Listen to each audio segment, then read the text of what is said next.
Hi hello ಸ್ನೇಹಿತರೆ ನಮಸ್ಕಾರ. ನಾನು ನಿಮ್ಮ ಜೆ ಡಿ ಶ್ರೀನಾಥ್ ರೈಡರ್. ಇತ್ತೀಚಿನ ದಿನಗಳಲ್ಲಿ ಒಂದು 3-4 ದಿನದಿಂದ ಈ ಬೈಕ್ ಟ್ಯಾಕ್ಸಿ ಬಗ್ಗೆ ಒಂದು ನ್ಯೂಸ್ ಆದರೆ ಬರ್ತಾ ಇದೆ. ಏನಪ್ಪ ಅಂತಂದರೆ ಬೈಕ್ ಟ್ಯಾಕ್ಸಿ ರೈಡರು ಒನ್ ವೇನಲ್ಲಿ ಹೋಗ್ಬಿಟ್ಟು ಒಂದು ಬುಲೆಟ್ಗೆ ಗುದ್ದುಬಿಟ್ಟಿದ್ದಾರೆ. ಸೊ ಒಂದು ಬುಲೆಟ್ ಗುದ್ದುಬಿಟ್ಟು ಅದರಿಂದ ಏನು ಈ ಹಿಂದೆ ಕೂತಿರೋ ರೈಡರ್ಗೇನು ಆಗಿಲ್ಲ ಅಂತವ್ರೆ. ಪ್ಯಾಸೆಂಜರ್ಗೆ ಮಾತ್ರ ಮೊಣಕಾಲು ಚಿಪ್ಪು ಪುಡಿ ಪುಡಿ ಆಗಿದೆ ಅಂತಂದ್ಬಿಟ್ಟು ಅಂತಿದ್ದಾರೆ. ಮತ್ತು ನೈಟಲ್ಲಿ ಅವರು ಕಸ್ಟಮರ್ ಬಂದುಬಿಟ್ಟು ಮಂತ್ರಾಲಯ ಹೋಗಿ ಮಂತ್ರಾಲಯದಿಂದ ರಿಟರ್ನ್ ಬರ್ತಾ ಇರೋ ಸಮಯದಲ್ಲಿ ಸಾಯಂಕಾಲ ಒಂದು 5:30-6 6:30 ಆ ಟೈಮಲ್ಲಿ ಹೋಗ್ತಾ ರ್ಯಾಪಿಡೋ ಬೈಕ್ ಟ್ಯಾಕ್ಸಿ ಬುಕ್ ಮಾಡಿದ್ದಾರೆ. ಏನಪ್ಪ ಅಂತಂದರೆ ಆಟೋ ಕ್ಯಾಬ್ಗಳಲ್ಲಿ ಹೋದರೆ ಜಾಸ್ತಿ ಆಗುತ್ತೆ ಅಂತ ಬೈಕ್ ಟ್ಯಾಕ್ಸಿನ ಬುಕ್ ಮಾಡಿದ್ದಾರೆ ಅಂತಂದ್ಬಿಟ್ಟು ಹೇಳ್ತಾ ಇದ್ದಾರೆ. ಸೊ ತದನಂತರ ಇವರು ಹೇಳ್ತಾ ಇರೋದೇನಪ್ಪ ಅಂತಂದರೆ ಒಂದು ರ್ಯಾಪಿಡೋ ರೈಡರ್ ಬಂದುಬಿಟ್ಟು ಒನ್ ವೇನಲ್ಲಿ ಹೋಗಿ ಒಂದು ಸ್ಪೀಡಾಗಿ ಬರ್ತಿರೋ ಬುಲೆಟ್ನ ಗುದ್ದುಬಿಟ್ಟು ತುಂಬ ಗಾಯಗಳಾಗಿದ್ದಾವೆ. ಮತ್ತು ಅವರು ಚಿಕಿತ್ಸೆಯನ್ನು ಪಡಿತಿದ್ದಾರೆ ಅಂತಂದ್ಬಿಟ್ಟು ನಾವಾದರೆ ಕೇಳ್ಪಡ್ತಾ ಇದ್ದೀವಿ. ರ್ಯಾಪಿಡೋ ಟೂ ವೀಲರ್ ಬುಕ್ ಮಾಡಿದ್ದೆ. ರ್ಯಾಪಿಡೋ ಟೂ ವೀಲರ್ ಅವನು ಬರೋದಾರಿನಲ್ಲಿ ಎದುರುಗಡೆ ಒಂದು ಬುಲೆಟ್. ಇದಂತೂ ನಿಜನಾ ಸುಳ್ಳ ಅಂತ ನನಗಂತೂ 100% ಗೊತ್ತಿಲ್ಲ. ಸೊ ಇನ್ ಕೇಸ್ ಅವ್ರ ಕಸ್ಟಮರ್ ಏನಾದರೂ ನಮ್ಮನ್ನು ಕಾಂಟ್ಯಾಕ್ಟ್ ಮಾಡೋಂಗಿದ್ರೆ DM ಮಾಡ್ಬೋದು. ಇನ್ಸ್ಟಾಗ್ರಾಮಲ್ಲಿ ಆಗಲಿ ಯೂಟ್ಯೂಬಲ್ಲಾಗಲಿ ನಮಗೆ ಮೆಸೇಜ್ ಮಾಡಿದ್ರೆ ನಾವು ಖಂಡಿತ ರಿಪ್ಲೈ ಕೊಡ್ತೀವಿ. ಅದೇ ರೀತಿ ರ್ಯಾಪಿಡೋ ರೈಡರ್ ಏನು, ಅವ್ರಿಗೆ ವೆಹಿಕಲ್ ನಂಬರ್ ಏನು, ಮತ್ತು ಅವ್ರದ್ದು ಕಾಂಟ್ಯಾಕ್ಟ್ ನಂಬರ್ ಇದೆಯಾ, ಸೊ ಇವನ್ನ ಸ್ವಲ್ಪ ತಿಳಿಸ್ಬೇಕು ಅಂತಂದ್ಬಿಟ್ಟು ನಾವು ಅನ್ಕೊತಾ ಇದ್ವಿ. ಯಾಕಪ್ಪ ಅಂತಂದರೆ ನಾವು ಕಂಪ್ನಿಗಳಿಗೆ ಫೋನ್ ಮಾಡಿ ಈ ಥರ ಆಕ್ಸಿಡೆಂಟ್ ಆಗಿದೆ ಅಂತಲ್ವಾ, ನಿಜಾನ ಅಂತಂದ್ಬಿಟ್ಟು ಕೇಳಿದ್ರೆ ಆ ಕಡೆಯಿಂದ ಯಾವುದೂ ರೆಸ್ಪಾನ್ಸ್ ಇಲ್ಲ ಯಾವುದೂ ಆಗಿಲ್ಲ ಆ ಥರ ಅಂತಂದ್ಬಿಟ್ಟು ಅಂತ ಇದ್ದಾರೆ. ಸೊ ನನಗಂತೂ ಒಂದು ಅರ್ಧಂಬರ್ಧ ಕನ್ಫ್ಯೂಷನಲ್ಲಿದೆ. ಯಾಕಪ್ಪ ಈ ವಿಡಿಯೋ ಮಾಡ್ತಾ ಇದ್ದೀನಿ ಅಂತಂದರೆ ನಾನು ಒಂದು ಬೈಕ್ ಟ್ಯಾಕ್ಸಿ ಒಂದು ಬೈಕ್ ಟ್ಯಾಕ್ಸಿ ರೈಡರ್ ಆಗಿರೋ ಕಾರಣದಿಂದ ನನಗೂ ಒಂದು ಸ್ವಲ್ಪ ಅದ್ರ ಮೇಲೆ ಆಸಕ್ತಿ ಇರುತ್ತೆ. ಅಷ್ಟೇ ಅಲ್ಲದೆ ನಾನು ಅದರಲ್ಲಿ ಕೆಲಸ ಮಾಡ್ತಾಯಿದ್ದೀನಿ. ನಾಳೆ ದಿನ ನನಗೂ ಏನಾದರೂ ಹೆಚ್ಚು ಕಮ್ಮಿ ಆದರೆ ಕಂಪ್ನಿಗಳವರು ರೆಸ್ಪಾಂಡ್ ಆಗ್ತಾರಾ ಅಥವಾ ಇಲ್ವಾ ಅನ್ನೋದು ಇದ್ರ ಮುಖಾಂತರ ನಾನು ಇದು ಬೇಕೇ ಬೇಕು ಅಂತ ಅಂದ್ಬಿಟ್ಟು ನಾನಾದರೆ ಈ ವಿಡಿಯೋ ಮಾಡ್ತಾ ಇರೋದು. ಯಾಕಂದರೆ ನೋಡಿ, ಈಗ ನಾವೇನೋ ಒಂದು ಹೊಟ್ಟೆಪಾಡಿಗೆ ಕಷ್ಟಪಟ್ಕೊಂಡು ಒಂದು ಸ್ವಲ್ಪ ಜೀವನ ಮಾಡಬೇಕು, ಮನೆ ನೋಡ್ಕೋಬೇಕಾಗುತ್ತೆ, ಇಲ್ಲ ಅಲ್ಪ ಸ್ವಲ್ಪ ಸಾಲಗಳಿರ್ತವೆ, ಸಾಲಗಳು ತೀರಿಸ್ಕೋಬೇಕು ಅಂತಂದ್ಬಿಟ್ಟು ನಾವು ಈ ಫೀಲ್ಡಿಗೆ ಬಂದಿರ್ತೀವಿ. ತಪ್ಪು ಆಗೋದು ಖಂಡಿತ ಸಹಜ.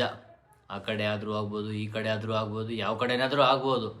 ಅದು ಹಣೆ ಬರಹಕ್ಕೆ ವಿಧಿ ಯಾರು ಅಂತಾರಲ್ಲ, ಆ ಟೈಪಲ್ಲಿ.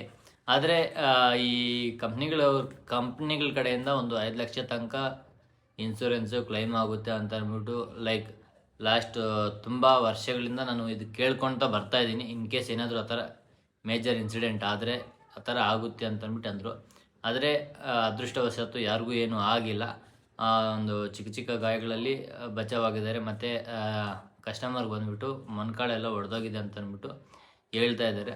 ಅವ್ರಿಗೆ ಒಂದು ಸ್ವಲ್ಪ ನಷ್ಟ ಪರಿಹಾರ ಮತ್ತು ಅವ್ರಿಗೇನು ಮೆಡಿಕಲ್ ಏನು ಇರುತ್ತೆ ಅದನ್ನು ಕಂಪ್ನಿಗಳ ಕಡೆಯಿಂದ ಅವ್ರಿಗೆ ಸಪೋರ್ಟ್ ಮಾಡಿದ್ರೆ ಇನ್ನೂ ಒಂದು ಸ್ವಲ್ಪ ಚೆನ್ನಾಗಿ ಮಾಡಲೇಬೇಕು. ಯಾಕಂದರೆ ಹೇಳಿದ್ದಾರೆ, ಇವಾಗ ಅವ್ರು ಹೇಳಿದ್ದಾರೆ ಅಂತಂದ್ಬಿಟ್ಟು ನಾವು ರಿಸ್ಕ್ ತಗೊಂಡು ಕೆಲಸ ಮಾಡ್ತಾಯಿದ್ದೀವಿ.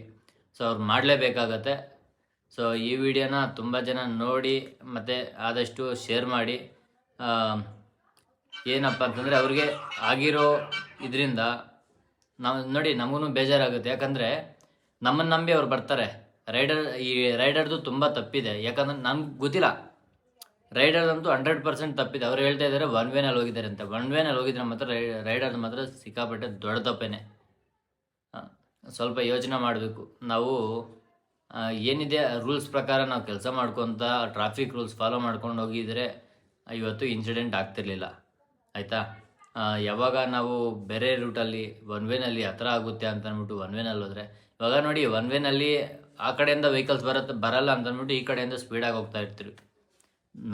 ನಾವೇ ಆಗಿರ್ಬೋದು, ಇಲ್ಲ ಬೇರೆ ಯಾರೇ ಆಗಿರ್ಬೋದು, ಕಾರವರಾಗಿರಲಿ, ಕ್ಯಾಬವರಾಗಿರಲಿ, ಓನ್ ವೆಹಿಕಲ್ಸ್ ಆಗಿರಲಿ, ಕ್ಯಾಬ್ಗಳಾಗಿರಲಿ, ಆಟೋಗಳಾಗಿರಲಿ, ಯಾವುದೇ ಆಗಿರಲಿ, ಒನ್ ವೇನಲ್ಲಿ ಅಂದರೆ ಯಾವ ಕಡೆಯಿಂದ ಆ ವೆಹಿಕಲ್ಸ್ ಸ್ಪೀಡಾಗಿ ಹೋಗ್ತಾ ಇರ್ತವೆ. ನೀವು ಸಡನ್ನಾಗಿ ಒನ್ ವೇನಲ್ಲಿ ಬಂದುಬಿಟ್ರೆ ಅಪಘಾತಗಳಾಗೋ ಚಾನ್ಸಸ್ ಜಾಸ್ತಿನೇ ಇದೆ. ಸೊ ಏನಿದ್ರೆ ಟ್ರಾಫಿಕ್ ರೂಲ್ಸ್ನ ಫಾಲೋ ಮಾಡಿಕೊಂಡು ಕರೆಕ್ಟಾಗಿ ಡ್ರೈವ್ ಮಾಡಿ, ಮತ್ತು ಆ ಕಸ್ಟಮರ್ ಅವ್ರು ಯಾರಾದರೆ ಇನ್ಸಿಡೆಂಟ್ ಆಗಿದ್ದಾರೋ ಅವ್ರು ಸ್ವಲ್ಪ DM ಮಾಡಿ. ಯಾಕಂದರೆ ನಾನು ಒಂದೇ ಕಡೆ ಮಾತಾಡೋದು ತುಂಬ ದೊಡ್ಡ ತಪ್ಪು. ಸೊ ಅವ್ರ ಕಡೆಯಿಂದ ವಿಚಾರಿಸಿ ರೈಡರ್ ವೆಹಿಕಲ್ ನಂಬರ್ ಏನಿದೆ, ಮತ್ತು ಅವ್ರು ಯಾರು, ಅವ್ರ ಕಾಂಟ್ಯಾಕ್ಟ್ ನಂಬರ್ ಏನಾದರೂ ಇದೆಯಾ, ಯಾವ ಟೈಮ್ ಬುಕ್ ಮಾಡಿದ್ದಾರೆ, ಯಾವ ಟೈಮ್ಗೆ ಆಕ್ಸಿಡೆಂಟ್ ಆಗಿದೆ, ಎಲ್ಲ ಪ್ರತಿಯೊಂದನ್ನು ನಾವು ವಿಚಾರಣೆ ಮಾಡಿಬಿಟ್ಟೆ ಮಾಡಬೇಕು. ಯಾಕಂದರೆ ಅವ್ರ ಕಾಂಟ್ಯಾಕ್ಟ್ ಅಂತೂ ಯಾವ ಕಡೆಯಿಂದನೂ ಸಿಗ್ತಾ ಇಲ್ಲ. ರೈಡರ್ದಾಗಿರಲಿ ಮತ್ತು ಕಸ್ಟಮರ್ದಾಗಿರಲಿ ಅವ್ರ ಕಾಂಟ್ಯಾಕ್ಟ್ಸ್ ಅಂತೂ ಸಿಗ್ತಾ ಇಲ್ಲ. ಸೊ ಅದಕ್ಕೋಸ್ಕರ ಅವ್ರನ್ನ ಕಾಂಟ್ಯಾಕ್ಟ್ ಮಾಡಬೇಕು. ಮತ್ತು ಅವ್ರಿಗೆ ಅದೇ ಹೇಳೋನಲ್ಲ ಯಾವ ಟೈಮ್ಗೆ ಆಗಿದೆ ಅಂತ ನೋಡಿ ಪ್ರತಿಯೊಂದು ಪೂರ್ತಿ ಡೀಟೇಲ್ಸ್ ತಿಳಿಸ್ಕೊಂಡು ನೋಡಿ. ತಲೆ ಕೆಡ್ಸ್ಕೊಳಕ್ಕೆ ಹೋಗಬೇಡಿ.